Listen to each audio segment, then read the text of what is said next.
Hello students, I Mrs. Hem Kumari Patel welcome you all in today's class of future tense.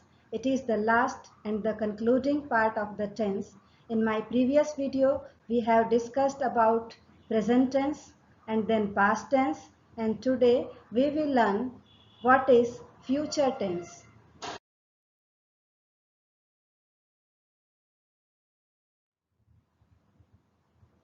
Future tense, as the name indicates, any action or any event that has not taken place so far or which is about to take place in future is called as future tense. Just like present and past tense, it has also been categorized into four parts. First one is future indefinite or simple future tense. Second is future continuous tense. Third is future perfect tense, and fourth is future perfect continuous tense. So let's learn all these four tenses one by one. Now the question arises, when do we use the sentences in future indefinite tense? So let's see the uses of this tense. First, it is used to predict some events in future. For example, it will rain today. It will rain today is my prediction, and then actions which will definitely happen in future, that is on which we don't have any control. For example, I shall be 20 this birthday. And then on the spot decisions like I shall not buy this car. Some particular situations like promise, threat, command and determinations are also used in future indefinite tense. We will be discussing about them in the next slide.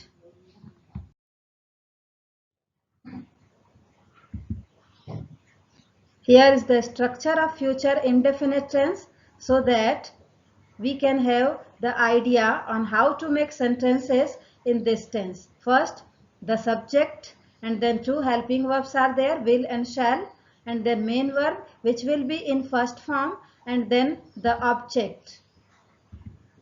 In general, shall is used with first person, that is with I and we, and will with second and third person, that is with you, he, she, it and they. Let's take an example. He will play the final match. While making negative, let's add a not just after the helping verb, and the sentence becomes he will not play the final match. The interrogative sentence will start with the helping verb, that is will. Will he play the final match today?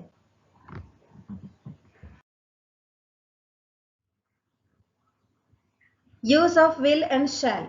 The most important thing about future indefinite tense, as I have stated in the previous slide, in the general rule is that shall is used with first person singular as well as plural, that is with I and we, and will is used with second and third person, that is with you, he, she, it and they. But there are some particular conditions like promise, threat, command and determination where the use of will and shall is just reverse. That is, we use will in place of shall and vice versa. Let's take some examples. I promise I will phone you today. Another example is there. You shall be looked after very well. The hotel manager said to the visitor. Here is a promise given by the manager of the hotel to the visitor. So here you can see shall is used with you, although you is a subject of second person. Let's take the next example. You shall not go until you tell the whole truth, said the police officer. It's a command given by the police officer. So here again shall is used with you. I will kill you for this injustice. Again a command. So will is used with I. Determination. Some resolutions like we will win the match. So will is used with we. In this type of sentences, the use of will and shall is reversed. But one thing you have to remember, in modern or spoken English, use of will is more common than shall. With all the subjects generally we use will. Okay. Now let's move on to the next slide. Future continuous tense. As the name indicates, any action that will be in continuation at any time in future is called future continuous tense. Let's take some examples. Action which will be at progress at a certain time in future. For example, we will be playing the final match tomorrow. Actions which will definitely happen as a result of routine, like government will be issuing guidelines tomorrow. Let's take another use of future continuous tense, overlapping actions like I will be waiting for you at the station when you arrive. So these are the uses of future continuous tense.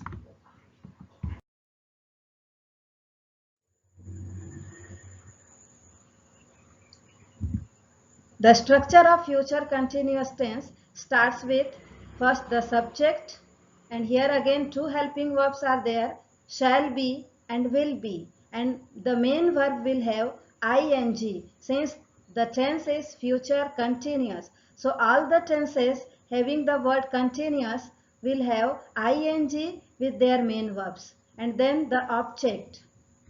Since here also two helping verbs are there, so uses of shall be and will be will similar to will and shall. For one example is given here. We will be playing the final match tomorrow evening. While making negative sentences, since again the helping verb has two parts, that is shall and be or will and be, so not will be inserted in between these two parts. That is, we will not be playing the final match tomorrow evening.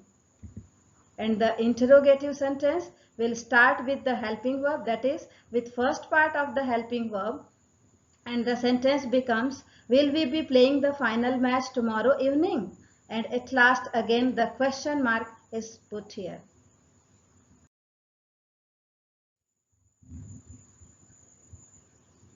Now the third tense, future perfect tense.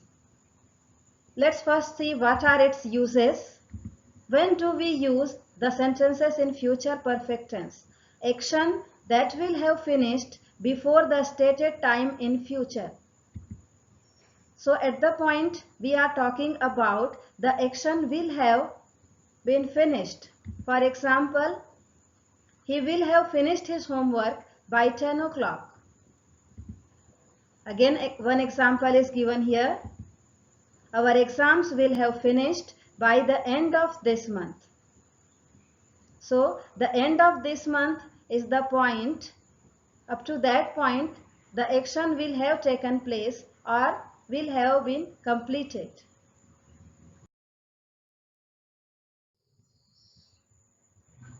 Now let us try to make sentences in future perfect tense. The structure, first the subject and the two helping verbs will have and shall have, and main verb will be in the third form or participle form of the verb, and at last the object. All the perfect tenses, present perfect, past perfect as well as future perfect, will have third form of the main verb. Let's take one example here. We shall have played the final match by 8 p.m. tomorrow. While making negative sentence, we use not just after the first part of the helping verb, that is after will or shall. So the sentence becomes, we shall not have played the final match by 8 p.m. tomorrow. And the interrogative sentence will be, shall we have played the final match by 8 p.m. tomorrow? And at last again the question mark. Now let's move on to the last tense, that is future perfect continuous tense.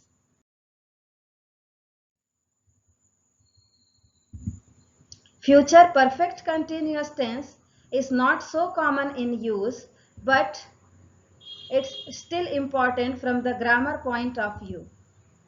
It emphasizes on the duration of an action up to a certain time in future. So up to that time in future, the action will be on continuation and it will have started before that time. That is future perfect continuous tense. Let's take an example here. In July, she will have been teaching here for 12 years. One more example. This summer, we will have been living here for 9 years. Okay, now let's sum up all the tenses once again.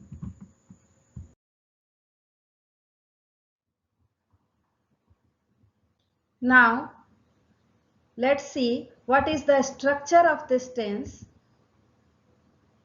First, the subject and the helping verbs will have been and shall have been, and the main verb will have ing with it, and then the object. Let's take one example.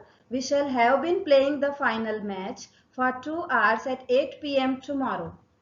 That means the match will have started at 6 p.m. and while talking at 8 p.m. tomorrow, it will have been played for 2 hours. Let's make the negative sentence. We shall not have been playing the final match for 2 hours at 8 p.m. tomorrow. So, not has been inserted here in between shall and have been. Remember, we have to use not just before the first part of the helping verb.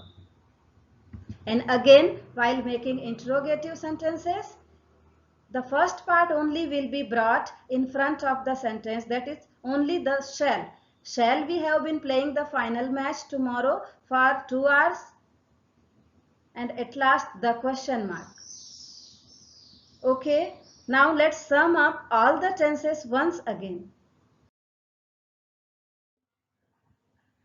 So now summing up, you can see on the screen here, one sentence has been written in all the 12 tenses. You can take an idea about how to make sentences in different tenses. What you have to do now is that keep practicing the sentences. First and foremost important thing is to learn the structure of all the tenses and then the forms of the main verb. It would be easier for you if you try to learn these tenses in comparison with one another. For example, if you want to learn the forms of the main verb, in all the three indefinite tenses you can see here, in present indefinite first form of the main verb, in past indefinite second form of the main verb, and in future indefinite again the first form of the main verb. So past indefinite is the only tense where we use the second form of the main verb.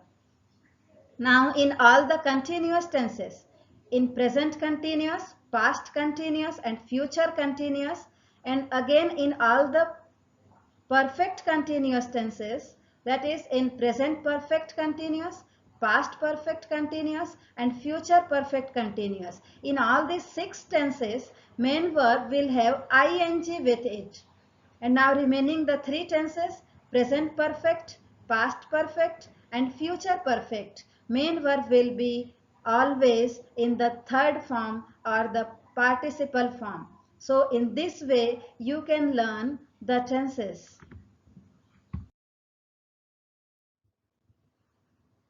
Okay, thank you students. Thank you very much for watching this video patiently. I hope this would be very helpful for you even if you want to learn from beginning. Okay, thank you.